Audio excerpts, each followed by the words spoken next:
नमस्कार, आप सभी का खोज खबर में मैं स्वागत करती हूं। हमारे साथ हैं अंबेडकर समाज पार्टी के राष्ट्रीय अध्यक्ष भाई तेज सिंह जी। आइए इनसे जानते हैं इस्लाम धर्म के बारे में क्या विचार रखते हैं अपने। सर, इस्लाम धर्म के बारे में आप क्या विचार रखते हैं? देखिए, मैं इस्लाम धर्म के बारे में ज़्यादा नहीं जानता, लेकिन जो मेरी एसोसिएशन रहे, जो मेरे साथ रहे, उठना बैठना रहे, इतना तो जरूर जानता हूँ कि आज भी हिंदू है, खासतौर से सवर्ण हिंदू, ब्राह्मण क्षत्रिय वैश्य हमें बराबर बिठा के खाना पसंद नहीं करता। जबकि इस्लाम में बराबर हैं, वो हमें अपने साथ बिठाकर खाना खाता है।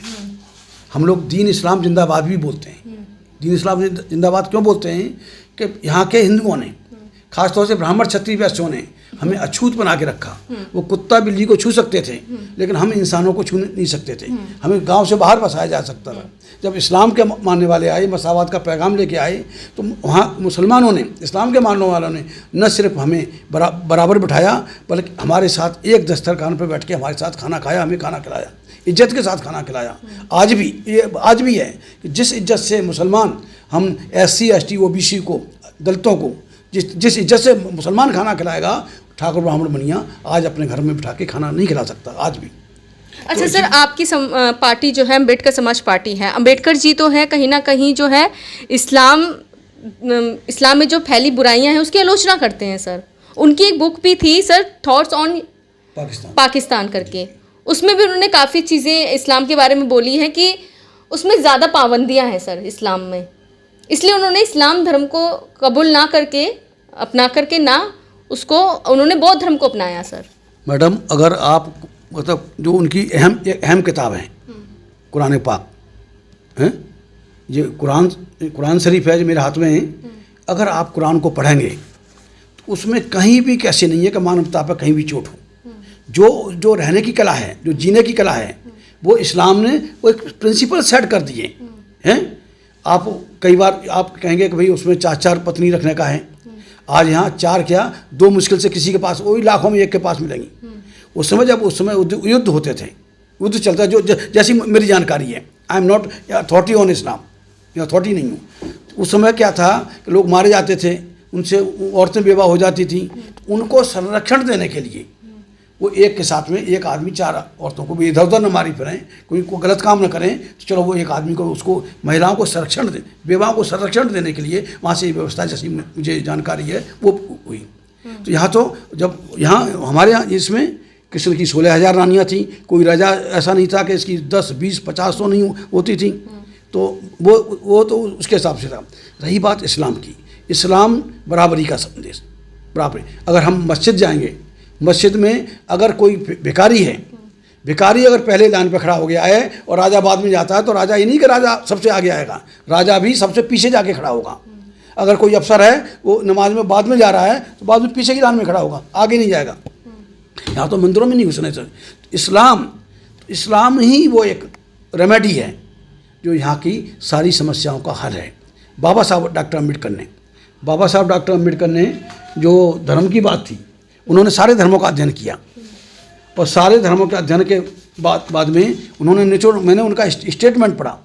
जब अत्याचार नहीं रोक रहे थे दलितों के ऊपर, तब उन्होंने कहा भाई इस हिंदू धर्म को छोड़ो, इस हिंदुत्व को छोड़ो, आप कहीं भी जाओ, इस्लाम में जाएं, ईसाई बने, सिख बने या मुसलमान बने। तो बाबा साहब के कहने से उस समय भी 1950 से पहले भी तमाम लोग, हज़ारों लोग मुसलमान बने, हज़ारों लोग ईसाई बने जो आज दिखाई दे रहे हैं इस देश में, और हज़ारों लोग सिख बने। जब बाकायदा उन्होंने स्टडी की तो मुझे एक स्टेटमेंट बाबा साहब का मिला है।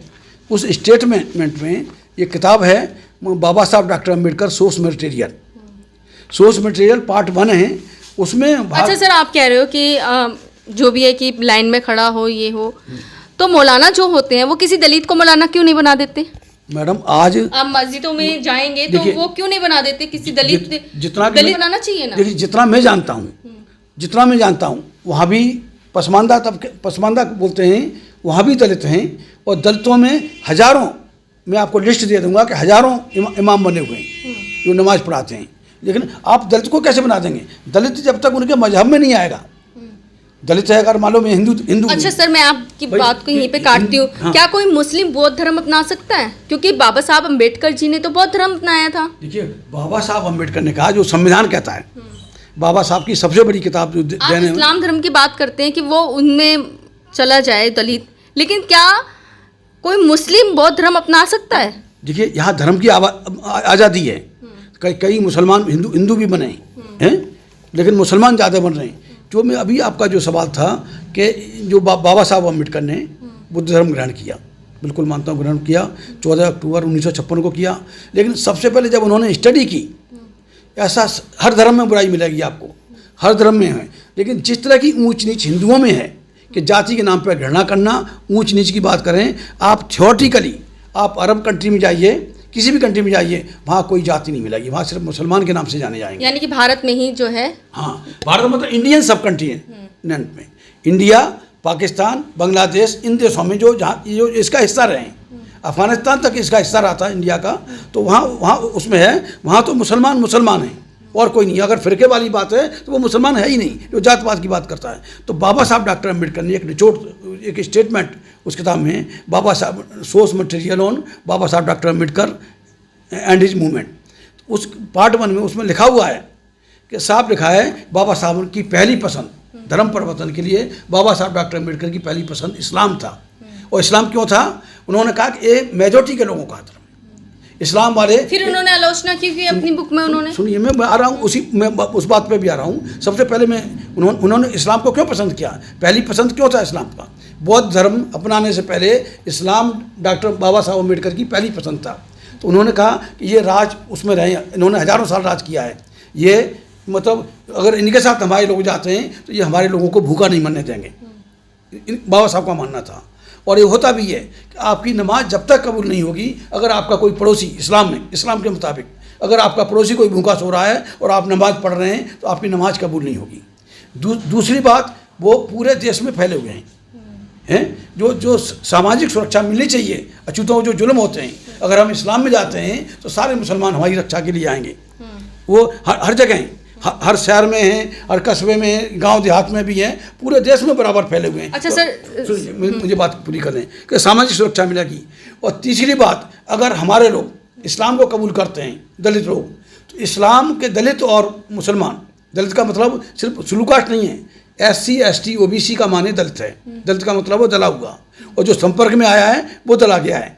तो जो आज का OBC है सही माने में वो सही दलित है, कि वो रगड़ाई उसी की हुई है, दला उसी को गया है जो उनके संपर्क में आया। अछूत थे तो आउटकास्ट थे, बाहर थे, जो इंडोर सर्विस देते थे उनको दला गया, वो दलित थे। तो अगर हम इस्लाम को कबूल करते हैं तो फिर हम यहाँ मेजॉरिटी में होंगे, फिर हमारा राज भी होगा, और राज होगा तो जो पॉलिटिकल राइट हैं, जो इस्लाम धर्म हो जाएगा, जो अपना लेंगे फिर उनका तो आरक्षण ही खत्म हो जाएगा। हाँ, तो खत्म नहीं, आरक्षण की जरूरत कहाँ पड़ेगी फिर, जब मुसलमान हमें भूखा नहीं मरने देगा, मुसलमान हमारे ऊपर जुल्म नहीं करने देगा, तो फिर हमें आरक्षण की जरूरत क्या रहेगी? वो तो बांट के खाने वाले हैं, वो बांट के खाने वाले हैं, खिला के खाने वाले हैं, वो ऐसे लोग हैं। इस्लाम ऐसा, इस्लाम ही एक रास्ता है। बाबा साहब डॉक्टर अम्बेडकर ने बुद्ध धर्म किया, और उस समय को अगर उस परिस्थिति को पढ़ेंगे, परिस्थिति ऐसी थी, अगर डॉक्टर अम्बेडकर खुल के इस्लाम की वकालत करते तो वो निश्चित तौर पर बाबा साहब डॉक्टर अम्बेडकर का मर्डर हो जाता। उस समय के ब्राह्मणवादी, देखिए ये बाबा साहब अम्बेडकर एक वो थे, आप मदन मोहन मालवीय को जानती हैं, मदन मोहन मालवीय ने बाबा साहब डॉक्टर अम्बेडकर के हाथ का छुआ हुआ पानी नहीं पिया था, हैं? और मौलाना हसरत मोहानी थे, उन्होंने बाबा साहब अम्बेडकर को उसी समय अपने घर बुलाया, और घर बुला के उनके साथ बुला के खाना खाया। मैं भी गया, एक मौलाना हैं, मौलाना कलीम सिद्दीकी साहब हैं, मैं उनसे जब मिलने गया तो सारा हुआ, मैं जैसे पानी रखते हैं ना, मैंने पानी रखा वहाँ पे, और थोड़ा पी के रख देते हैं, तो मैंने रखा, और वो मौलाना बहुत बड़े मौलाना हैं, वो उन्होंने तुरंत उस गिलास को पूरा पानी, मेरा झूठा पानी पिया। क्या ये हिंदू कर सकता है? कभी नहीं करेगा। ब्राह्मण कर करेगा? नहीं करेगा। क्षत्रिय नहीं करेगा, वैश्य नहीं करेगा। और यहाँ तो इतना है कि इनका असर जो जहर है, जो जातवाद का जहर, उन्हीं तक सीमित नहीं है, हमारे आपस में भी इन्होंने जहर भर दिया। ऐसी वो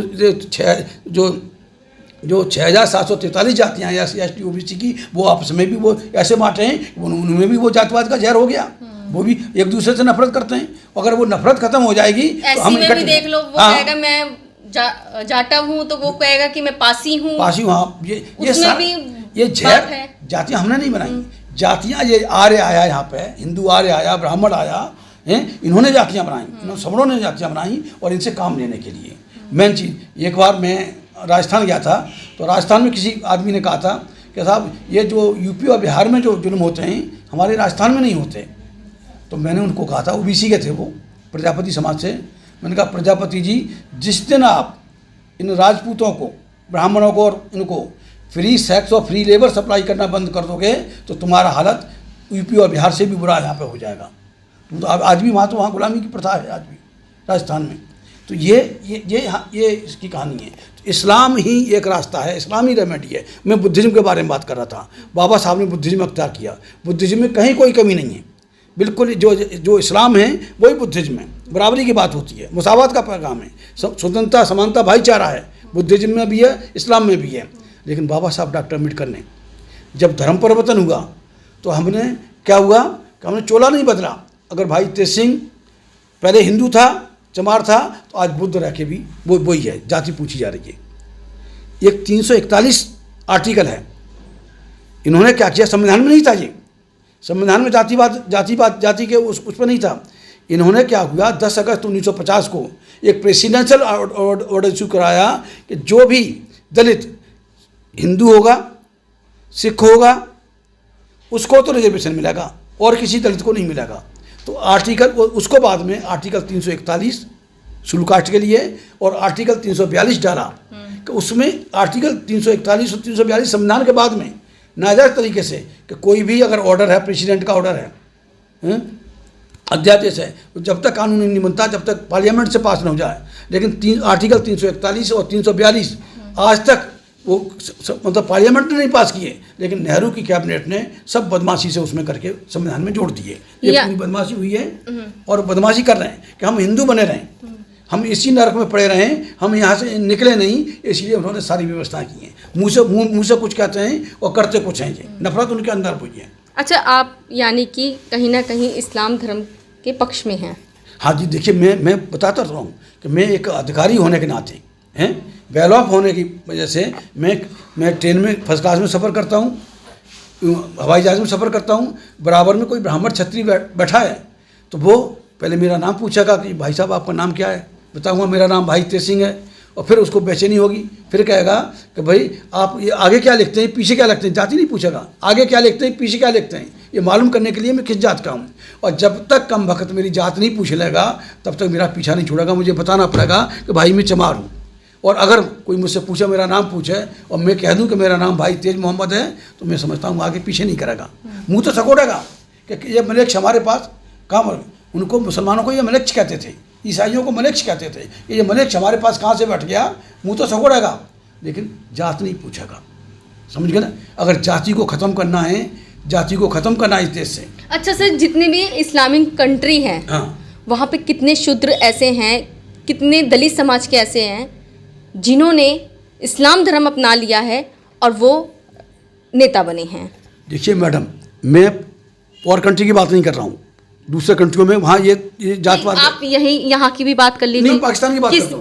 किसने बना दिया? मैं मतलब कि कौन से ऐसे मुस्लिम जो भी मौलाना होते हैं या फिर कुछ जो उनके नेता होते हैं मुस्लिम जी धर्म के, उन्होंने कितना उनको राजगद्दी पे बिठा दिया? जी, ये बहुत सही।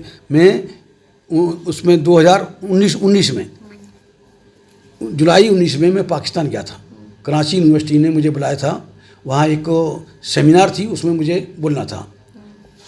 कई 78 देशों की सेमिनार थी, इंडिया से मुझे अकेले को बुलाया गया था।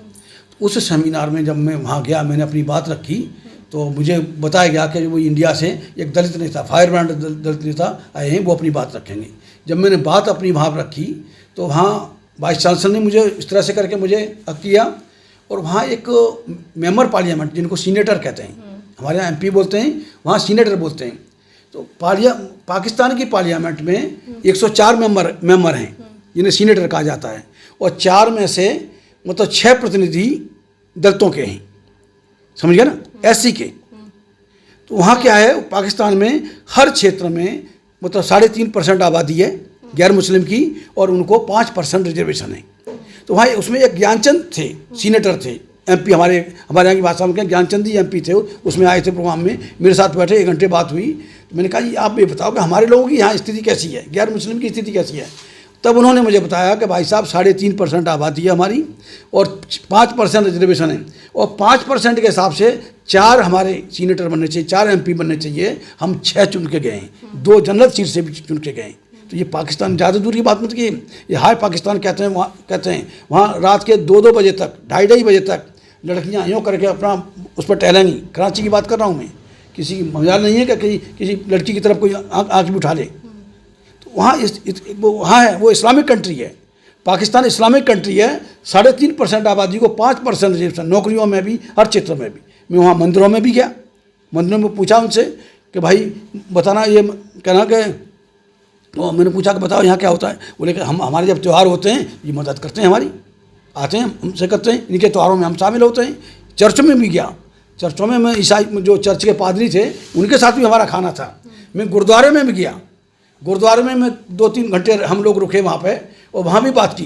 बोले साहब किसी तरह का कोई वो नहीं है, और झगड़ा तो कहीं किसी में भी हो जाएगा, मुसलमान भी झगड़ा करता है। तो वहाँ ऐसा जाति के आधार पर, धर्म के आधार पर वहाँ पाकिस्तान में कोई बदमाशी नहीं है। जब पाकिस्तान में बदमाशी नहीं है तो वहाँ अरब में, ईरान में, अफ़गानिस्तान में, दुबई में वहाँ क्या होगा? वहाँ कहीं कुछ नहीं है, वहाँ तो जातियाँ हैं ही नहीं।